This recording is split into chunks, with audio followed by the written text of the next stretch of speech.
No, I've erased that from my memory. So you? Yes. Haven't gone through season by season, but when you were at Cincinnati, were you ever a heavy zone team? Oh no, we played a lot of we would call a zone man. We really don't have a name for it. Yeah. Well, I'd say we played it against UCLA all 3 times we played them the last 3 years. wow. Yep. I didn't. Oh, I know. must have not been paying close attention. Nor should you have been. You cover UCLA and you live in LA. Yeah, yeah. But how? I mean, it obviously was effective the other night, right? So something in your toolbox going forward, obviously. We'll see. You know, I knew without Trent, Donnie, and Sky, I need to keep them out of foul trouble. 2, I need to keep them upright, not passing out. I also got Tyler in that game. We got Tyler coming off an injury, so I was concerned with our conditioning and foul trouble in that game. So that had a lot to do with our strategy. Do you think it caught him by surprise a little bit, and that had to? Sure it did. Yeah. But I mean, look, I don't know about effectiveness. I don't know. I mean, I know we had to score 82 to win, so it sounded like we held them 57. But there's Nothing we did seemed to bother the German guy. But I mean, the first few minutes, the way I they don't were. want to upset him. We got to play him again. So I don't know how to pronounce his name. I just call him Lottery Pick. But it did turn the tide, right? Because the way they were attacking the basket and just looked Oh unstoppable. no! I thought there was times it was effective. Yeah. For sure. I mean, that's fair to say. How did you feel like Steven played, especially in that zone and on defense in the lights? Well, I thought Steve had the best rebound for UCLA of the year, and a phantom foul was called, which was highly unfortunate. I thought he did a lot of good things, some block shots. You know, when we grade the film, we're grading, you know, his effort, his awareness, his rebounding, his defense. So he had a good finish where I thought he got fouled on a layup he made in the first half. I can't remember if you did it the other night, but Steven and Booker on the floor at the same time. No. Is that's not really an option because Booker really. used to play the 4. Maybe he could slide back there temporarily. I'd say not right now. Okay. Eric Daly, obviously you want more consistency out of him. I know he had fouls the other night. What was your kind of message to him after a tough game like that? He's got to play smarter. I mean, he's telling me, you got to know when you're in foul trouble. Number 1. Number 2, when you're trying to deny somebody and they're baiting you and they're trying to sell a foul to the ref, you got to just stop the fight so the ref doesn't call it, because they're always going to call it on the defense. We don't have NBA refs that are going to see, and they don't always see it in the NBA. They dupe those guys all the time as well. They dupe them so much in the NBA they had to put it as a technical foul for flopping, right? Right. So when a guy's doing that to you, you got to just let go. So he's just 2 things with Eric. You got to play a little bit. You got to play smarter in foul trouble. Hurt us in the Tennessee game in the NCAA tournament. He's got to learn to control his emotions. He gets emotional because he plays so hard. He cares so much. He's got to learn to control that so he can play smarter. What was your assessment of Donnie running the offense and scoring, particularly coming off that Cal game last week? Well, there's stuff that you guys don't see. His attitude in the huddles. I'm trying to work with him on being a coach on the floor, being a leader. I thought he did a great job with that. Stat sheets are stat sheets. So the stuff that he can control, I thought he was just trying to lead his team to victory in timeout huddles, on the court, his talking, his leadership was great. In the end game, the final 4 minutes, obviously some execution failures on defense, some on offense. Quit fouling when you're winning. Yeah. I have a team of veterans that in the timeout is saying, hey, don't foul, we're winning. Like, they're saying it, and then they go foul. You know, so like, they're the like that's how into it they were. You know, and they do it. I mean, it's coaching is not for the faint of heart, or the weak of heart, I should say. Was there anything on the offensive end in those? Nor is watching as a fan. Yeah, make free throws. Gotta make free throws. Tyler being out didn't help us. If he don't cramp, we're up 17. Right. When the cramping started. That hurt. And the fact that Sky and Donnie didn't have, I kept asking them if they wanted a rest, and I shouldn't have asked them, because they kept saying no. Right. At dead balls, I said, "You okay? You okay?" I should have just put Eric Franey in and got those guys some rest. I think that affected them offensively down the stretch. Oregon's obviously off to a kind of a slow start. How much of that do you think Biddle being kind of... Well, Shellstead didn't play early. He broke his hand. Missed excessive time, probably a month or so. So that threw him off at the beginning of the season. Then he got back. They started to play well for a couple games. And then they caught, Biddle goes out. He'll be back Saturday, though. Everybody's back against us. He'll be back Saturday. 100%. Bottle of Pinot on that. All right. I'll take it. He'll be back. 100%.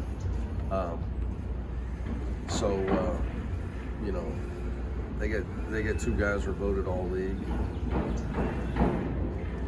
We're in no position to take anyone lightly. No matter if they've struggled a touch here lately or not. They might be in a must-win spot like you guys were in. We still are. Uh-huh. I don't know if you noticed. For sure, but when they're coming in with that mindset, how do you approach that? Yeah, we worry about preparing for what they're good at, for what they do. Keep the players focused on that. We worry about our own mission. And just because we won at Washington, I don't think anybody thinks we're any good. I remind our guys of that. And when you're in that mode yourself, must-win mode, like what's the difference in terms of like I intensity? think you need to be in it all the time. Uh-huh. We're going to win anyway because we're really good in the UCLA mode.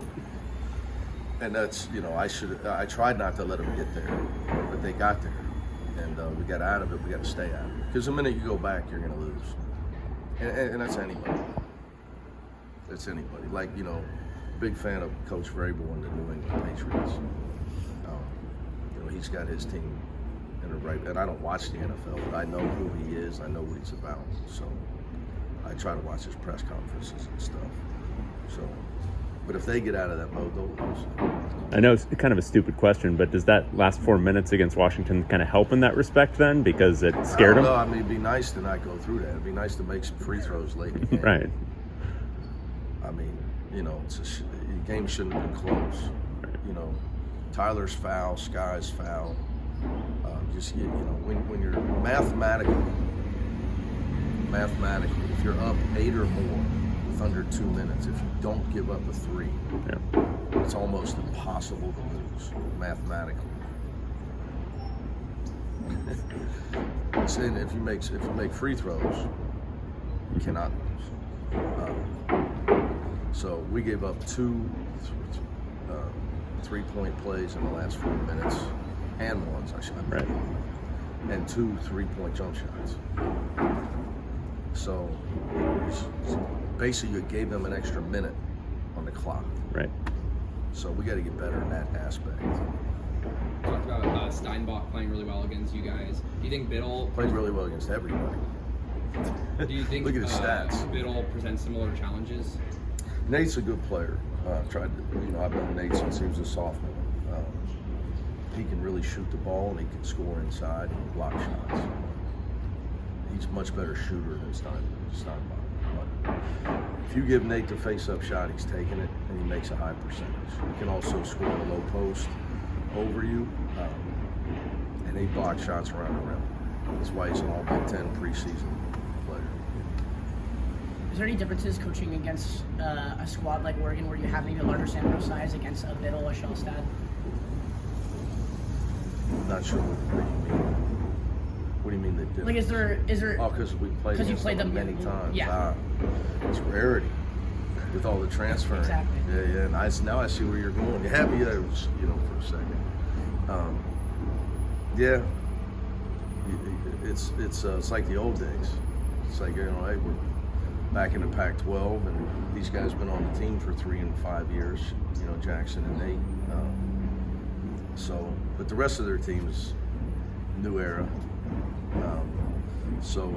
But yeah, haven't gone against those guys, and obviously Coach Altman and I have been going against each other for 7 years now, so there's familiarity, which is rare, very rare. You probably won't see that the rest of the year, other than play Michigan State, because they're a team that's their main guys are all back. Just playing off of that, do you think we'll ever get back to stability in college sports? Stability is Sanity? I think that better change the definition of what you mean by stability in college sports. If you mean players being on the same team, I don't think it'll be in my career or yours. I'm not going to date myself, and I'm going to include you. Who the hell are you? Not like you're some spring chicken. I just don't. I mean, if you mean player stability, I just don't. The only way you'll see player stability is employment contracts. If they go to employee status and you go to contracts, and that would be the only thing that would hold players for a majority. I should say a majority of players, to where you would then give your definition of stability and come back. Can you do that with NIL? Can you sign multi-year NIL contracts? You can sign a guy to an NIL contract, and he doesn't have to abide by it. It binds you, not him. Yeah. Right. So until you get to, if and when that ever happens, the federal government gets involved, and it becomes some sort of employee status, and you can get to collective bargaining, which would be nice, so agents wouldn't be able to rob kids anymore. I mean, you're taking 10, 20%, 15% of guys' NIL money. That's Bernie Madoff level. So that shouldn't happen anymore. And I bring that up because that needs to get illuminated, because parents need to say no to that. They need to. I mean, that's ridiculous. That comes obviously the agents pushing whatever they want on the Marketing, selling it as well. It's marketing because it's NIL, but we all know it's not. It's pay for play. Go you get it. If there's any agent out there and give me a marketing deal, I'll give you 20% because I've got none. Okay, that's not. These guys don't. I mean, come on. Taking 20% of these guys' stuff, even 10%, is ridiculous. So if you could get to collective bargaining, then the National Labor Relations Board, if they would ever allow them to be employees, and then you could regulate and cap agent fees to protect the players. Yeah.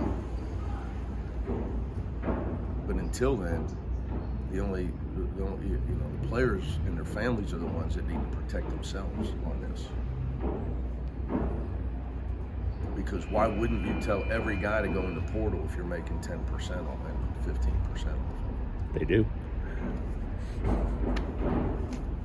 That's where we're at. So that's the definition of unstable. You want to say we're going to get to stable. Yes. Right now, it's the definition of unstable. So it's my answer on that. So at least it gives me. Appreciate you giving me a chance to illuminate the fact that the players have been exploited with these fees. It's a shame. And there's, I mean, this is obvious, kind of a rhetorical question, but I mean, there's nothing the NCAA can do at this point. I don't know what the NCAA does other than put on the tournament. Yeah. I don't know what they do, period. And in defense of them, if they go to enforce a rule, they get sued and they lose more money. They can't get sick. If they get sued again, and then there's going to be no NCAA. So they're like the kid that was told to sit in the corner or he's getting kicked out off the team. So he just sits there. The CFP runs everything. They get all the money. I mean, you know, the Power 5 have autonomous rules, and they're sitting in the corner hoping to not get kicked out. And that's kind of where they're at. It's, you know, so it's really not their fault. They try to raise their hand and say, hey, we should have a rule. They immediately get sued, and they get no more money. They keep, you know, it's kind of all over for that. So, Coach, I just wanted to ask really quickly about Trent's availability moving forward. we'll see. We'll see. Tough to say. We haven't practiced yet. So, all right, guys. Thank you. Thank you.